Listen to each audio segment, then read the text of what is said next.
my first abortion. It was forced into that. Second abortion, third abortion, fourth abortion. Wow. Yeah, yeah. And I just want to touch on that for Yeah, your viewers to please hear, do. because abortion is murder. And a lot of the times you go to these Planned Parenthoods, which I did, and they are so wicked. They are so wicked in there. It's cold. It's literally cold in there. Like, not only is everyone cold-hearted, but you just feel like this coldness in that place. Like, there's you don't feel love at all. And the first abortion that I experienced, like, I knew it was murder, so I was having a really hard time with that. But the guy I was with and his family's like, they were a little on the racist side, and they're like, we're not letting no Hispanic girl, like, Hispanic girls, all they're good for is popping kids, you know. It was white family, Yeah. okay. White family. And they're like, you know, and he would even say it too, I don't want no spick, like, raising my kids or blah, blah, blah. You need to have an abortion. Like, I don't want anything from me coming out of you. Like, you're uneducated, you're stupid, like, you're a lowlife. Like, literally, like, what do you have to offer? He would tell me that, like, you have nothing going for you. You have no education. Like, all you could do is have kids. Like, I don't want that with you. Wow. So it was really tough, and I went there, and his family was paying for it. And you have an option too. So there's two. There's surgical abortion, and then there's medical abortion. A surgical abortion is when they literally just put you on that table, and they go in with, like, supplies, and they're cutting up babies inside of you and just vacuuming it out. Because a lot of people don't really understand what abortion is. Oh, like, well, they're going to learn today. Yeah. Because that's very near and dear to my heart now. The Lord, like, I'll get there. Just wait. And so, and then the medical abortion are the pills. So they give you a pill there that they don't say it'll stop the baby's heart or anything like that, because they want to be careful what they say to keep you in this mindset like it's really just nothing. It's just a clump of cells that are forming. So if you take this pill, it'll just stop that process. And then when you go home, they give you 4 pills. You put 2 here, you put 2 here, and you're not allowed to swallow the pills or anything. You let them dissolve in your mouth, and they're like, and then at that point, your body will just expel whatever's there, and you'll be fine. Wow. You know, that's pretty much how they say it. Dehumanize. Yeah, yeah. They mention no life, nothing. It's just like that. And then everything's great, and you get to move on with your life, and you'll be happy that you did it, because you don't need this trauma in your life right now, you know? So I show up there. Oh, and then for the surgical abortion, if you pay more, they'll numb you. But if you ain't got the money to pay to be numbed, then you're going to feel everything.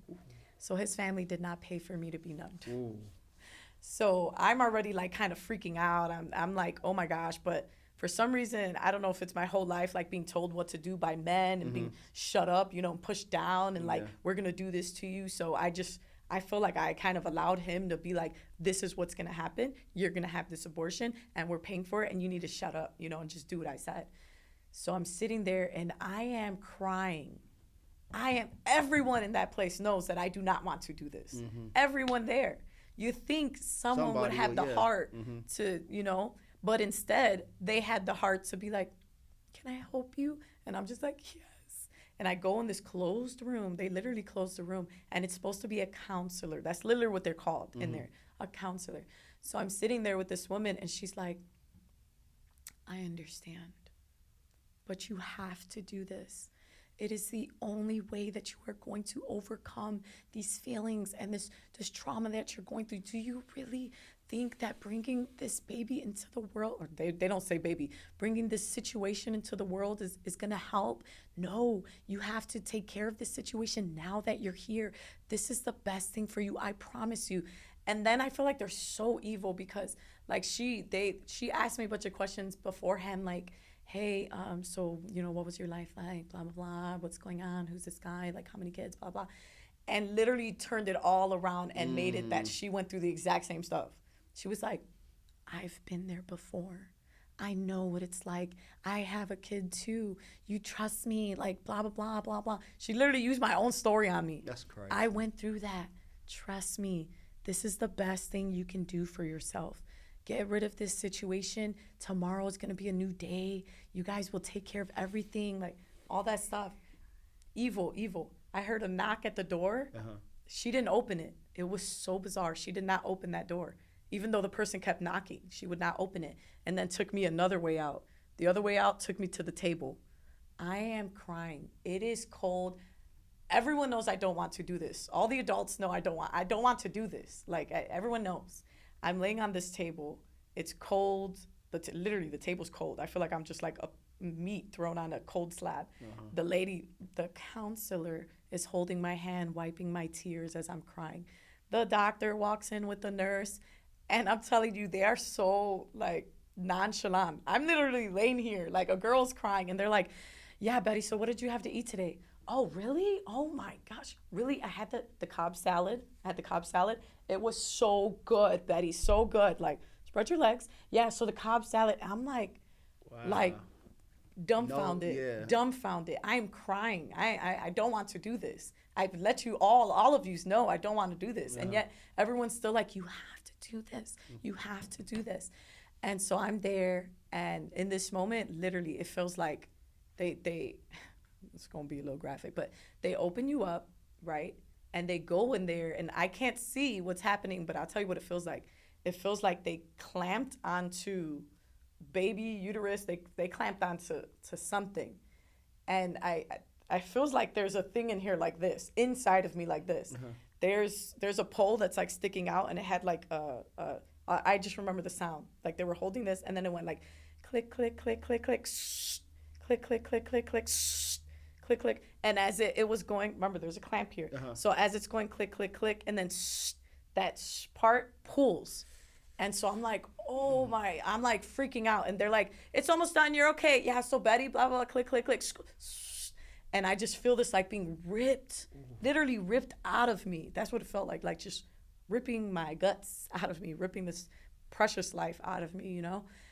And then it was done. And they're like, they sit you up, they pop you with some pills, send you to another room, and you sit there on a recliner with a room filled with women that are all sitting there. Everyone's on like these drugs that they give you, little IV just in case something happens. They go check you, you know, you're gonna bleed out for like 2 months, you're gonna have blood clots, you're gonna have this, you're gonna have that, but it's perfectly normal. You did the best decision you could ever make in your life. You should be proud of yourself right now. Be proud of yourself. Yeah, literally, hype you up. Be proud of yourself. This was the best thing that you did. So sad. Yeah. After that, I feel like I completely went numb to that. I completely lost it. And I do believe like the more that you dabble in sin, the more you become cold-hearted towards that. The more after that, I feel like I really lost it. Like I didn't care about anything. I didn't care about nothing. Like don't even talk to me. Like I don't even care. I'm so cold-hearted. I'm so numb. Like my heart just grew cold.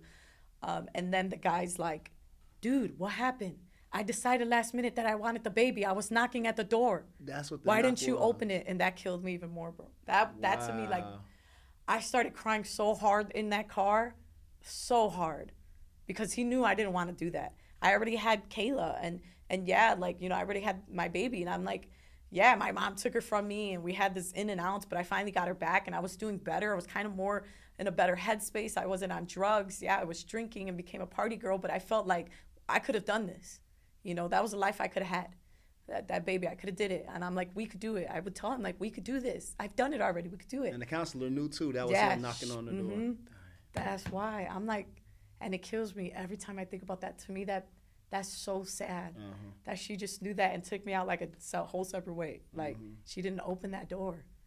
Like, I wonder what was happening on that side. Was he like, hey, open the door? Yeah. Like, someone open this door. I decided I don't want to do this, you know? Yeah.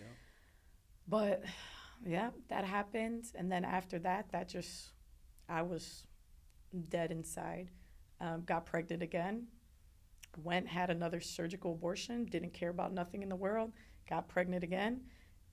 Different people. And the same stories. Different people, same story. And how far was the furthest you were along in one of the abortions? That's a good question.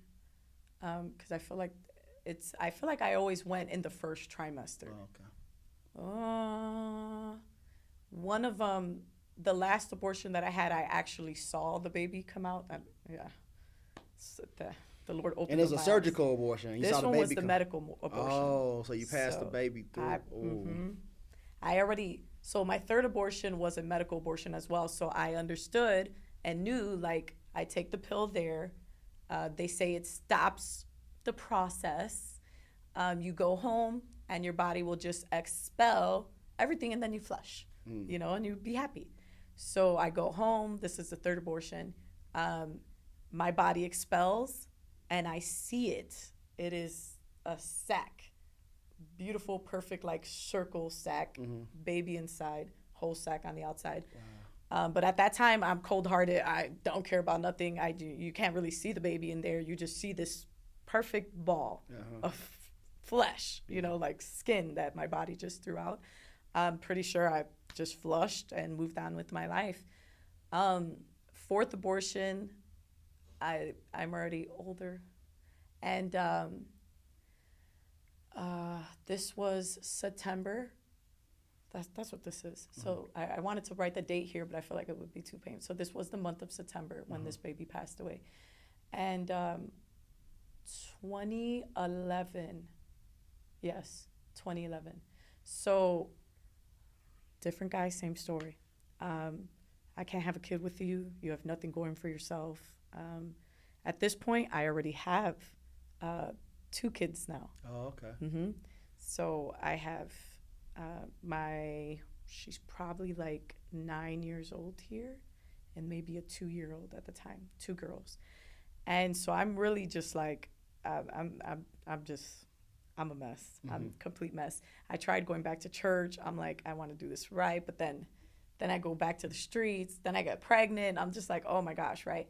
But at this point, I'm like, look, you know, like we can do this. No need to have an abortion. But this guy was really, same story. So, but my brother and his wife, I kind of sought counsel from them because I'm like, look, I don't want to do this. I don't want to have another abortion, but I don't want to have this baby either. And my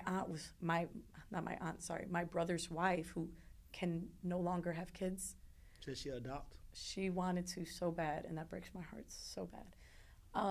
She was like, please, Des, please don't kill this baby. She was like, please, can I have the baby?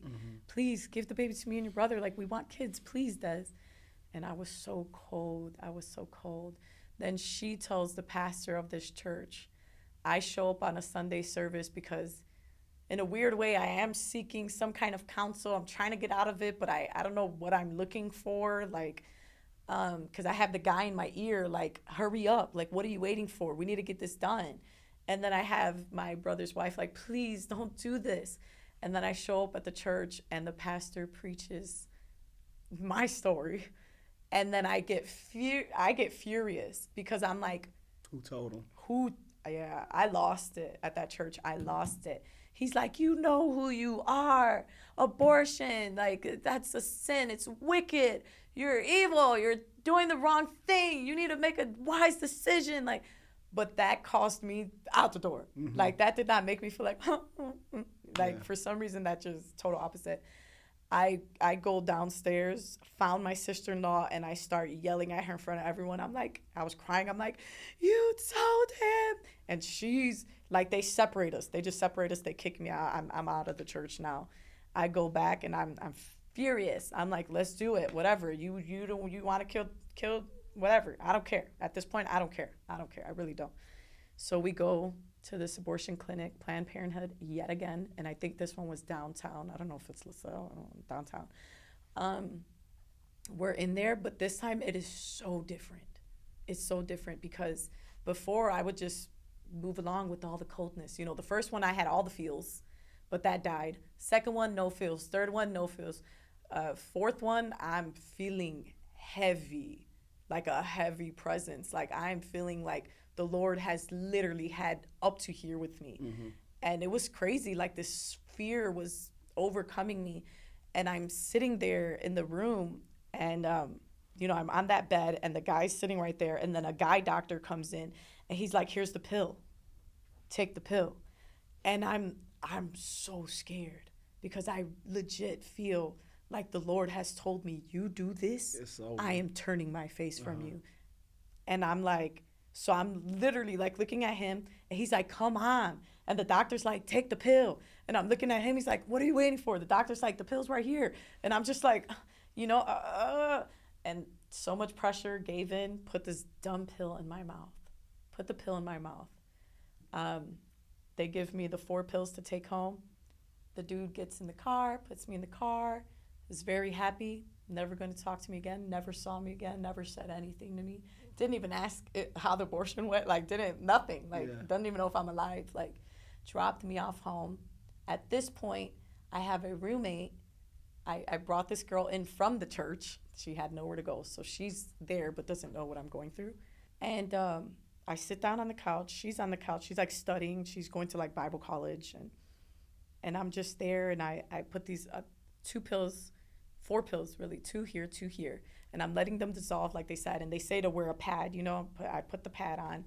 I'm there. All of a sudden, I feel, like, this pain, like contractions, because I've given birth before, you know. So I'm feeling contractions, and I'm like, I think it's coming, you know. I don't tell her anything.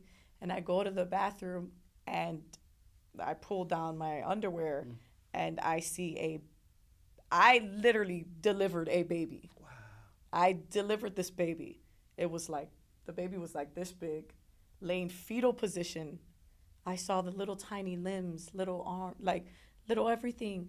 There was a tiny umbilical cord. Wow. Tiny, it was like this big, so small. And the baby's heart was still beating. Oh, that killed me. Yeah, that was a lot. Yeah, I screamed. Mm-hmm. She ran in, fell to her knees right there. She starts weeping uncontrollably. I'm literally like looking at this baby, and I'm telling this baby I'm sorry. It's crazy because it's like, I feel like God allowed me to go through that to see what I was doing, because it was so easy to follow what everyone else was saying, you know. It just stops the process. It's not a baby. It'll just go out. You'll never see it. You'll never know. But I feel like the Lord allowed me to see that, to know that it was, in fact, a precious life there, you know. So I'm like this, and I'm just like crying. I'm like, I'm so sorry. I'm so sorry. How do I save you? I'm like, how do I save you? How do I save you? Like, what can I do? What can I do? And I'm crying, and she's crying. We're both crying, and I see that baby's heart just begin to, because the whole chest at that moment, it just looked like this big red part on the chest. Like the skin was all like pink, and then there's this chest, the red, the bump is like this. And it starts to go slower and slower and slower until the baby passes away. And then I ran to the room, and I threw myself like in the bed, and I screamed. I just screamed and screamed and screamed. And I asked the Lord, I'm like, if by any chance at all, I'm like, you can tell that baby that I'm sorry. Any chance at all, you can tell that baby that I'm sorry. I'm like, please do, please. And then I just feel like at that moment, like the Lord let me know that baby was with him. And I saw a picture like that, so I put that there to remind me. Yeah, some heavy stuff. And after that, I, that precious life was lost, and then I almost lost my own life because of that abortion didn't go as planned, the way Planned Parenthood wanted it to be. And they make you sign a waiver there that if you happen to die, they are not held liable for anything. So I remember calling them, and I'm like, look, I am bleeding, like uncontrollably. Like, it's been months already. And I'm like, and they're like, it's fine. You're going to be bleeding. I'm like, so I hang up the phone, and I'm like, something is wrong. Like, I feel so weak. I'm sorry. This is sad. And I get emotional because, like, obviously I went through it. Yeah, I'm healed because there is forgiveness. If anyone is listening to this and you feel like that you are having a hard time forgiving yourself, I just want you to know that there is forgiveness. There is forgiveness. You reach out to Jesus, because his blood covers all sins, and that is something that is not too ugly or too evil to be covered by the blood and love of Christ. There is forgiveness for that sin, and you just have to learn to also forgive yourself, which is one of the hard things that I learned. Amen. That had to be done. So where was I? So yeah, I'm feeling weak. I'm laying in a bed now. I have both of my daughters next to me, and I can't even sneeze. If I sneeze, blood just pours out. Wow. And they keep telling me it's normal, so I have no idea. I cough, blood. Stand up, blood. Like any type of pressure. Sit down, blood. Like it just keeps pouring out. The bed soaked in blood. It was insane. And I remember during this last night, I had these pains in my back that felt like super sharp. It felt like I was being stabbed in my lower back, and I started getting a fever. And I get out of the room, and my daughters are laying there, and I go and I lay on the couch, and I just said, man, I'm like, I feel like I'm dying. But obviously I don't know what that's like. Yeah. So I didn't take myself too serious. I called someone that lived by Midway. Mind you, I'm on Diversey and Kedzie. Yeah. That's the same street Metro Phrase is, you know. Yeah, they're on Diversey and Long. This is way before. Yeah. So I'm in this apartment, and this person's all the way by Midway, and I randomly just called them. I don't know who's gonna answer this phone call. It's like 2 a.m, and all I said was, I was shaking up, but I was like, man, I feel like I'm dying. And they were like, I'm coming, and I'm like, no, I'm kidding. I think I'm fine. I just think I'm like, I think I don't feel good. I don't know what's happening with me. I don't feel good. And we hung up the phone, and like, I don't know how long it took them, but they were like ringing the doorbell. The person came with like a parent, or I think it was his aunt, and she drove him, and he's like, you have to come downstairs now because I woke up my aunt to drive me here to pick you up. So now we're taking you to the hospital. Wow. We can't say no. Yeah. And so my brother lived close there, so his wife and my brother come grab the kids, and I go to the hospital, and this was St. Elizabeth's or St. Mary's, one of the two, and I go there, and I had to pee in a cup, and my urine was all like purple. Wow. It was dark purple, and I went back to the stretcher. The lady's like, oh my gosh, like, you're lucky to be alive. She's like, your body's going to shock. Wow. Toxic shock. Yeah. Toxic shock. And I feel like dead already. I'm just like I don't even know what's happening. And so I get rushed into the ambulance into another hospital, and they did an emergency surgery. So I found out that what happened was, when I delivered the baby, the placenta and everything else stayed inside, and it was rotting inside me, and my uterus stayed open. So I had an infection. Ooh. It was going through my bloodstream, and it was the nurse said that had I not come in, she's like, within those hours in that morning, she's like, you would have died. Wow. Yeah, she's like, you would have been dead on that couch. Wow. Like, and I think about stuff like that too. Yeah, and it brings me to tears because I'm like, oh my gosh, like, the amount of times I could have lost my life. But at that moment, like, my children waking up to, Mom, get up now, Mom, what are you doing? And me laying dead on a couch. Mm-hmm. Like, so, yeah, I spent the week at the hospital, my brother with my kids, and they cleaned me out. They did a DNC, removed everything, and was flushing my system. Yeah, it was very intense. Wow.